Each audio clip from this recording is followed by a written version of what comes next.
பாடலுக்கே ராஜா. பண ருசி கண்டுட்டாரா இந்த இளையராஜா?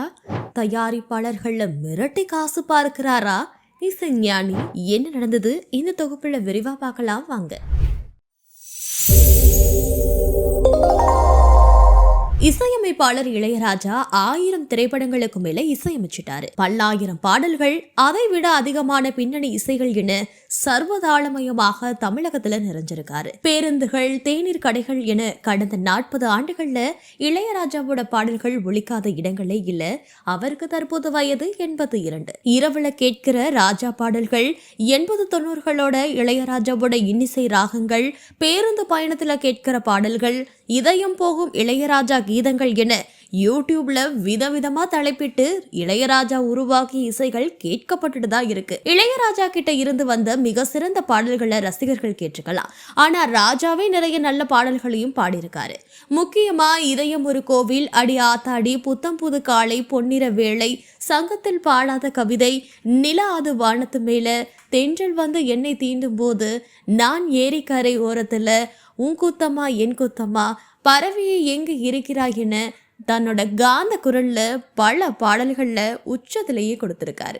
இது போல நூற்றுக்கணக்கான பாடல்கள் செயலிகள் மற்றும் இணையதளத்துல அதிக முறை கேட்கப்பட்டிருக்கும். அதே நேரம் இளையராஜா பாடிய 400க்கும் மேற்பட்ட பாடல்கள்ல நல்ல பாடல்கள் போதிய கவனம் இல்லாம இருக்கு. இதையெல்லாம் கேட்டிருந்தாதான் இளையராஜா ரசிகருக்கான தகுதியே இல்லை. ஆனா மேலும் இந்த பாடல்கள் எல்லாம் ராஜாவோட குரலில் தனித்துவம் மிக்க மிக துல்லியமா தெரியும்.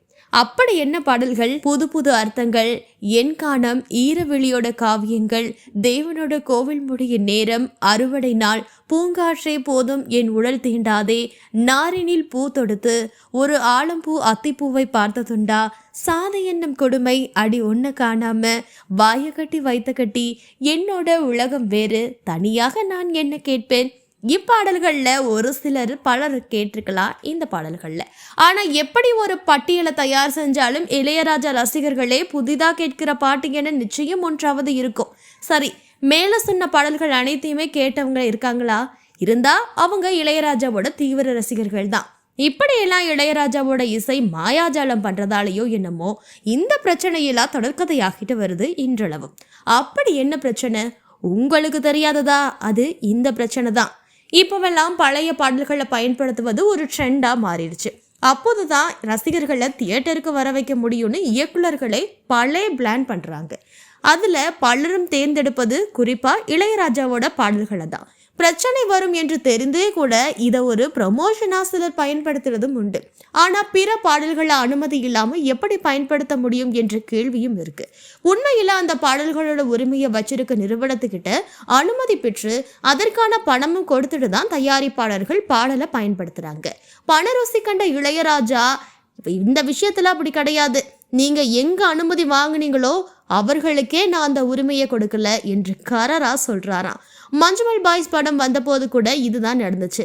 இப்படி சொல்லியே கிட்டத்தட்ட 60-80 லட்சம் வரைக்கும் இசைஞானி காசு வாங்கி இருக்கிறதா வலைபேச்சு பிரபலம் பிஸ்மி தெரிவிச்சிருக்காரு. இதெல்லாம் இல்லாம இதன் மூலமா நன்றா ருசி கண்டுட்டாரு. அதனால தயாரிப்பாளர்களை இதை சொல்லி மிரட்டியே காசு பார்ப்பதா ஒரு தகவல் வருது. ஒரு படத்துக்காக இசையமைப்பாளர் அந்த பாட்டு அமைச்சிட்டா அந்த தயாரிப்பாளருக்கு தான் அந்த பாட்டு சொந்தம். ஆனா இளையராஜாவோட டிக்ஷனரியில மட்டும் என்ன தெரியுமா? நான், என்னோட இசை, என்னோட குரல், இது எனக்கு மட்டும்தான் சொந்தம், யாருனாலையும் விலை கொடுத்து வாங்க முடியாது. அதை 1000 தடவை நீங்க பயன்படுத்தினாலும் 1000 தடவையும் எனக்கு தான் நீங்க பணம் கொடுக்கணும், தயாரிப்பாளர்களுக்கு இல்லைன்னு தயாரிப்பாளர்களையே மிரட்டுறாராம்.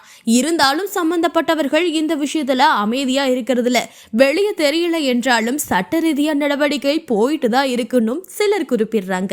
இன்னும் இந்த காலத்திலையும் இந்த பண ஆசை போகுமான்னு நிறைய பேர் பேட்டி கொடுத்தாலும் இளையராஜா முடிந்த பாடில்ல.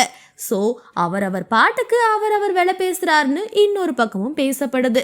பொறுத்திருந்து பார்க்கலாம் இன்னும் எவ்வளவு நாளுக்கு தான் பணம் கேட்க போறாருன்னு. நமது ஈ-தமிழ் நியூஸ் சேனலில் உங்களது பொருட்களை வெறும் 500 ரூபாயில் விளம்பரம் செய்ய வேண்டுமா? தொடர்புக்கு 7806942275 தொடர்பு கொள்ளுங்கள்.